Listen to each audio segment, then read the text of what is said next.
Hello बच्चों, तो pharmaceutics के 26 एमसीक्यू हैं। इसी तरह टाइम पे, क्योंकि मैंने पहले भी बताया कि अगर एग्ज़ाम वाकई में पास करना और अच्छा स्कोर करना है, दोनों के लिए एक चीज़ इंपॉर्टेंट है, वो एमसीक्यू। 20 एमसीक्यू आपके एग्ज़ाम में आएंगे और 20 एमसीक्यू सही करना ज़रूरी है।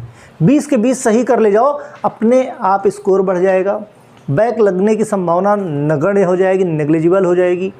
दूसरा, कल से उत्तराखंड बीटी में एग्ज़ाम शुरू हो रहा है। पहला पेपर फार्मास्यूटिक्स का है। 9 जून से महाराष्ट्र का चालू होने जा रहा है, इसीलिए फार्मास्यूटिक्स का एमसीक्यू आज अर्जेंट में बना रहा हूँ। तुम जितने लोग भी हो, सबसे एक ही बात कहनी है, ऑलरेडी फार्मास्यूटिक्स हो या सारे सब्जेक्ट के फर्स्ट ईयर सेकेंड ईयर, अब क्या फर्स्ट ईयर सेकेंड ईयर का सिलेबस मिक्स कर दिया है। तो चूँकि ऑनलाइन एग्ज़ाम हो चुके हैं लोगों के पहले भी, तो मैंने एमसीक्यू ऑलरेडी फर्स्ट ईयर और सेकेंड ईयर के बना रखे हैं। तो फार्मास्यूटिक्स की प्लेलिस्ट में जाओ, फार्मास्यूटिक्स के एमसीक्यू फर्स्ट ईयर और सेकेंड ईयर उन दोनों को सॉल्व कर डालो। आपका ही सिलेबस है सारा का सारा, प्लस मैं जो दे रहा हूँ इनको पढ़ लो, कहीं कोई प्रॉब्लम नहीं आएगी। ठीक है, ये काम कर लो सभी सब्जेक्ट के लिए। बहुत सारे एमसीक्यू मैंने डाल के रखे हैं। एमसीक्यू से बहुत सारे कॉन्सेप्ट क्लियर हो जाते हैं सभी के लिए। इवन आगे चल के जब आपको एग्ज़िट एग्ज़ाम देना पड़ेगा तो उसके लिए भी बताता हूँ, एमसीक्यू ही आता है उसमें भी। तो इतने मैंने बना रखे और टाइम टू टाइम पे मैं अपडेट देता रहूँगा। एमसीक्यू बनाता ही रहूँगा अब जब तक आपके एग्ज़ाम नहीं हो जाते सारे जगह के। सबसे लास्ट में यूपीबीटी का एग्ज़ाम है, जुलाई में चला गया है, डेट फाइनल हो गई, डेट शीट मैंने लगा दी है। प्रपोज्ड करके लिखा है, लेकिन यही आपकी कंफर्म हो जाएगी, तो फालतू में मिसगाइड होने की ज़रूरत नहीं है। ठीक है, खैर फार्मास्यूटिक्स के मल्टीपल चॉइस पे चलते हैं हम लोग। पहला क्वेश्चन है इसमें, as per USP nomenclature guideline. USP nomenclature guideline lotion is, lotion को क्या बोलते हैं एज पर यूएसपी नॉमेनक्लेचर में? सस्पेंशन, सॉल्यूशन, क्रीम, इमल्सन या सॉल्यूशन, क्या बोलते हैं भाई? A B C D. तो as per USP nomenclature guideline lotion को हम लोग बोलते हैं इमल्सन। इमल्सन के नाम से इसको क्लासिफाई किया गया है। ठीक, नेक्स्ट है वाइटेप्सॉल। वाइटेप्सॉल भाई क्या है? वाइटेप्सॉल इज, कुछ गड़बड़ हो रहा है, just second. Witepsol is ointment base, a base of for paste, suppository base या जेलिंग एजेंट। देखो, क्या रिकॉल करो, जब हम लोग पढ़ाई कर रहे थे उस समय हमने सपोजिटरी में वाइटेप्सॉल को टाइप ऑफ बेस में हमने उसकी स्टडी करी थी। ठीक, तो यानी बी ऑप्शन हमारा सही है।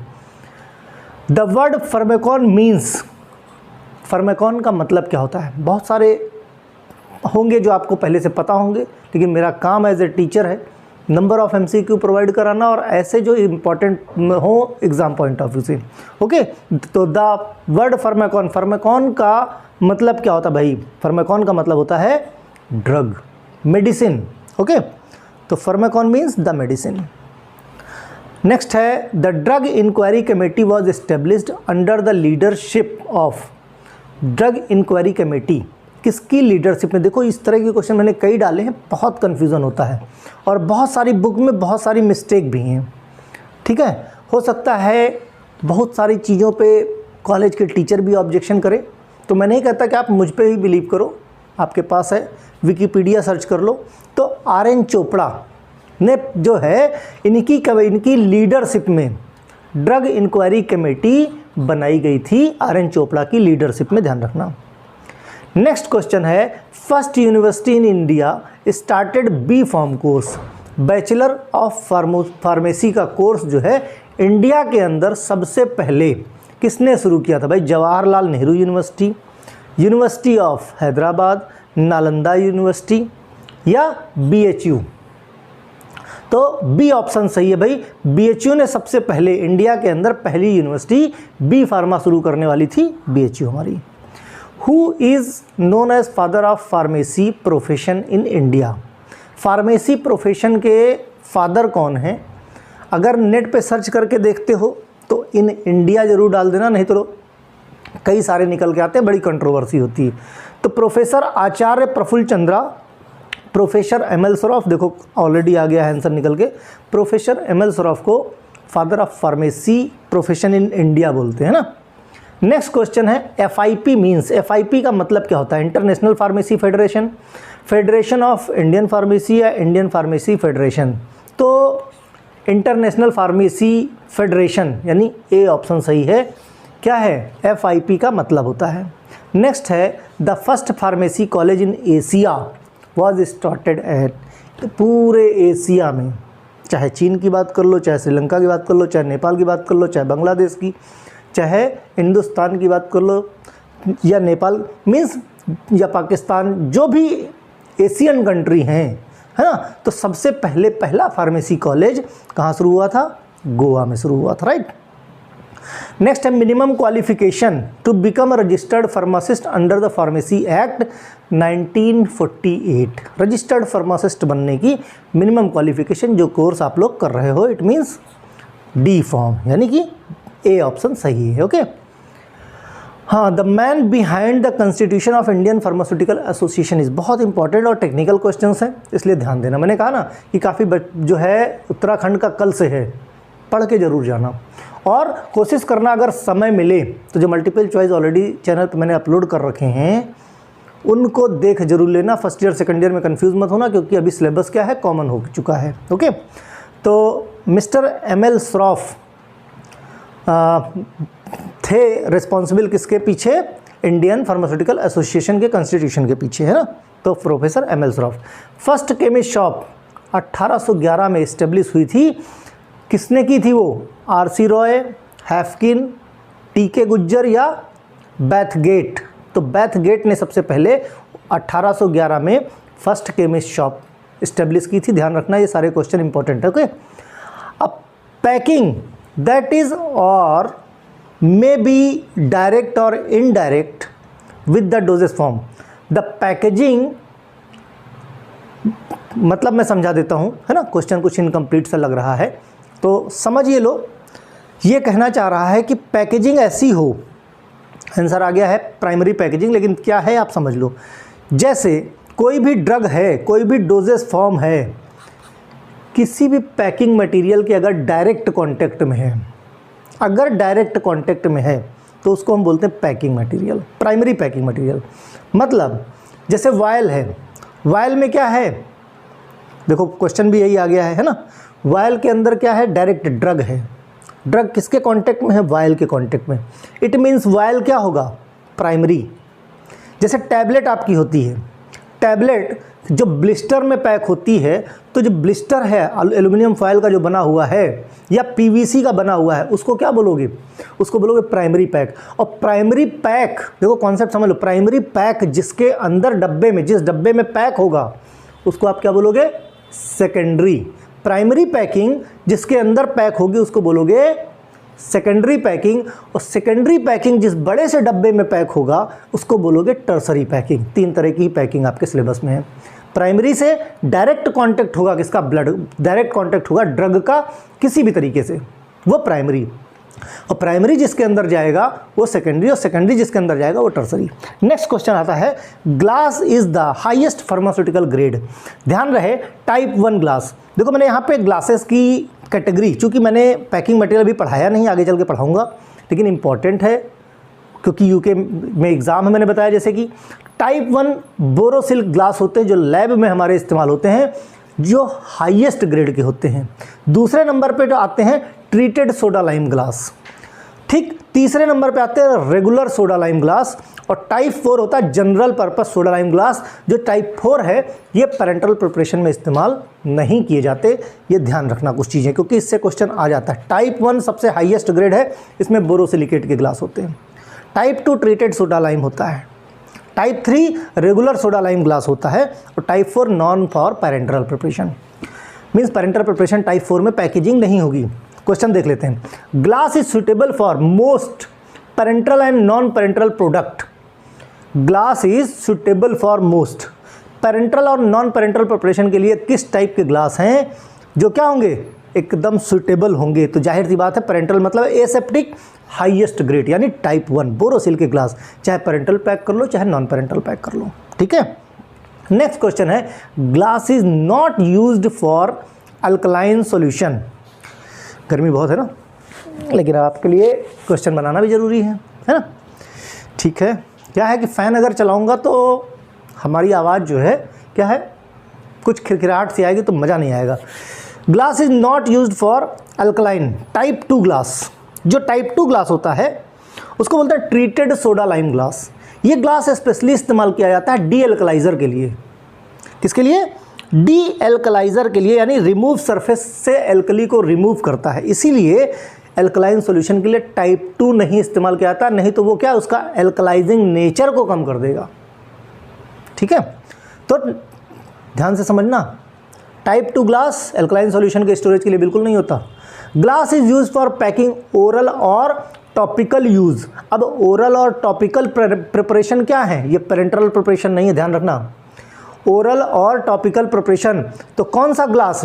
टाइप 4 ग्लास, जो जनरल यूज़ के लिए, नॉट फॉर पेरेंटल पर्पस, ध्यान रखना है। तो ग्लास की कंडीशन, ग्लास पे क्वेश्चन आ जाता है तो ट्रिकी हो जाता है, इस चीज़ को ध्यान रख लेना, ओके, ठीक है भाई। तो टाइप 4 टॉपिकल और ओरल के लिए, देखो क्वेश्चन घुमा दिया, अभी यही पूछता नॉन पेरेंटल प्रिपरेशन के लिए कौन सा ग्लास, तो टाइप 4 कर देते आप। क्वेश्चन को घुमाया क्या? टॉपिकल प्रिपरेशन और ओरल प्रिपरेशन के लिए कौन सा ग्लास इस्तेमाल करेंगे, तो जाहिर सी बात नॉन पेरेंटल ग्लास वो कौन सा है? टाइप 4 है। नेक्स्ट है वोल्केनाइजेशन। इसको देखो मैंने एक्सप्लेन कर दिया, बट वहाँ पे एक्सप्लेनेशन नहीं रहेगा। वोल्केनाइजेशन क्या है? जब ये रबर का प्रोसेसिंग की जाती है, मैन्युफैक्चरिंग प्रोसेस किया जाता है, वहाँ पे वोल्केनाइजेशन प्रोसेस का इस्तेमाल किया जाता है रबर को बनाने में। वहाँ पे सॉफ्ट रबर को मिक्स किया जाता है सल्फर के साथ। वहाँ पे जैसे वोल्केनो में लावा बहता है ना, उस तरह रबर को पिघलाया जाता है कि उसी तरह से पिघल जाए, इसीलिए इसको क्या बोलते हैं? वोल्केनाइजेशन प्रोसेस, है ना। तो ध्यान रखना, रबर को लावे की तरह बहाया जाता है और उसमें मिक्स किया जाता है सल्फर, तो उसको क्या बोलते हैं? वोल्केनाइजेशन। मतलब वोल्केनाइजेशन प्रोसेस किसके लिए इस्तेमाल किया जाता है? प्लास्टिक, मेटल, ग्लास या रबर? तो ध्यान रखना किसके लिए? रबर के लिए, ओके। प्लास्टिक नहीं, कंफ्यूज मत होना, प्लास्टिक बिल्कुल नहीं, रबर के लिए इस्तेमाल होता है। नेक्स्ट है xylitol as an example of, इस पे ध्यान मत देना। Xylitol is an example of preservative, colouring agent, flavouring agent या स्वीटनिंग एजेंट। तो ध्यान रहे जाइलिटॉल जहां भी आ जाए ये हमारा नेचुरल स्वीटनर होता है, नेचुरल स्वीटनिंग एजेंट की तरह काम करता है, यानी डी ऑप्शन हमारा सही है, okay okay. Benzoic acid is an example of, हमेशा याद रखो बेंजोइक एसिड कहीं आ जाए, कहीं भी XYZ, उसका एक ही काम होगा, दैट इज प्रिजर्वेटिव। आपके घर में दूध खराब हो जाए, थोड़ा सा बेंजोइक एसिड पिंच ऑफ डाल दो, 2 दिन दूध नहीं खराब होगा। जब दूध एक प्रदेश से दूसरे प्रदेश में ट्रेवल करते हैं तो वहाँ पे भी प्रिजर्वेटिव का इस्तेमाल करते हैं, इसी बेंजोइक एसिड का। तो बेंजोइक एसिड याद रख लो, यूनिवर्सल है, ओके, प्रिजर्वेटिव की तरह काम करते हैं, ओके, ठीक। नेक्स्ट क्वेश्चन है artificially cherry flavour is made from. Cherry flavour कैसे, आर्टिफिशियली कैसे, उसका फ्लेवर कैसे देते हैं? Ethyl alcohol, allyl benzoate, aspartame या बेंजोइक एसिड। तो जो एलाइल बेंजोएट होता है उसका फ्लेवर, उसको सूंघ के देखो, चेरी जैसा फ्लेवर देता है। तो चेरी की स्मेल आए, किसी भी आप कुछ भी बना रहे हो उसमें चेरी की स्मेल लानी तो एलाइल बेंजोएट मिला दो, ठीक है। नेक्स्ट क्वेश्चन है select the sweetener which has metallic और बिटर आफ्टर टेस्ट। सबको पता है बिटर, मेटेलिक टेस्ट या बिटर, पहले मीठा लगेगा और बहुत मीठा लगेगा, उसके बाद क्या होगा? उसका टेस्ट क्या है? मेटेलिक हो जाएगा, है ना। तो कौन सा है हमारा? जो सी ऑप्शन है, दैट इज सैकरिन। सैकरिन का इसीलिए इस्तेमाल नहीं करते हैं। बिटर टेस्ट दूसरा क्या है? ये कैंसरस भी होता है, ओके। नेक्स्ट है select anti microbial preservative from the following points. Vitamin C, EDTA, benzalkonium chloride और नन। तो बेंजलकोनियम क्लोराइड आपका एंटीसेप्टिक और डिसइंफेक्टेंट दोनों की तरह इस्तेमाल होता है। तो प्रिजर्वेटिव में इसका क्या है भाई? एंटी माइक्रोबियल जो एक्टिविटी है बेंजलकोनियम क्लोराइड, याद रखना, ठीक।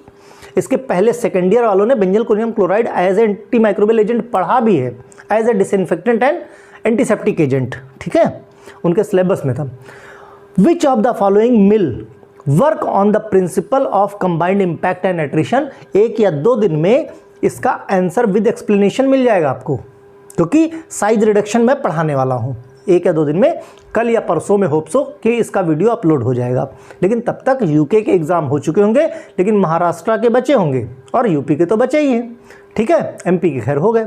तो जो बाल मिल आपकी होती है, बाल मिल, ये इम्पैक्ट और एट्रिशन, इसमें इम्पैक्ट भी होता है और एट्रिशन भी होता है, एक दूसरे से रगड़ते भी हैं। एक मिल होती है सिलेंडर टाइप की, उसके अंदर बहुत सारे सॉलिड मटेरियल्स डाल दिए जाते हैं मेटेलिक, उनके बीच में ग्रेन्यूल्स डाल दिए गए, वो क्या होंगे, दोनों, उसमें कॉम्पैक्शन भी होगा यानी इम्पैक्ट भी होगा और एट्रिशन भी होगा। ओके, तो बाल मिल में दोनों का प्रिंसिपल चलता है। Sieve number indicate the number of mesh in. याद रहे सिव नंबर क्या होता है, अभी जब मैं पढ़ाऊंगा फिल्ट्रेशन, वहाँ पे सीव के बारे में बताएंगे हम, ठीक है। 2.54, अगर 2.54 को बोलो तो इसको बोल सकते हो 1 इंच। याद रहे, कभी कभी एग्जाम में 1 इंच भी आ सकता है। 1 इंच में चारों तरफ 1 इंच का स्क्वायर बना लो, 1 इंच का स्क्वायर बना लो, उसके अंदर के पोर्स गिन लो कितने छेद हैं, आपको पता चल जाएगा कितने नंबर की मेस है। 1 इंच का स्क्वायर बना लो किसी भी चीज़ पे और देख लो कितने उसमें पोर्स हैं, कितने होल हैं, पता चल जाएगा कितने नंबर की सीव साइज है। ठीक, स्मॉलर, कोई क्वेश्चन, नहीं, लास्ट क्वेश्चन है, स्मॉलर पार्टिकल देन। ओके, ये क्या है, थोड़ा सा इनकम्प्लीट है, इसको हम देख लेंगे, क्योंकि जल्दबाजी में बनाना था इसको, है ना। जल्दबाजी में क्यों बनाना था, इसलिए बनाना था क्योंकि मैंने बताया ना उत्तराखंड में एग्ज़ाम में बच्चे का मैसेज आया, तो भाई ये 25 क्वेश्चन यहीं पे, और नेक्स्ट क्वेश्चन नेक्स्ट एपिसोड में, नेक्स्ट पार्ट में इसी तरह मिलते रहेंगे। और कल बच्चों के लिए ऑल द बेस्ट, पढ़ते रहिए और होप सो कि एग्ज़ाम आपका बहुत अच्छा हो। केमिस्ट्री में भी सेम फंडामेंटल अपना है। ओके, चलो भाई, ऑल द बेस्ट, बाय।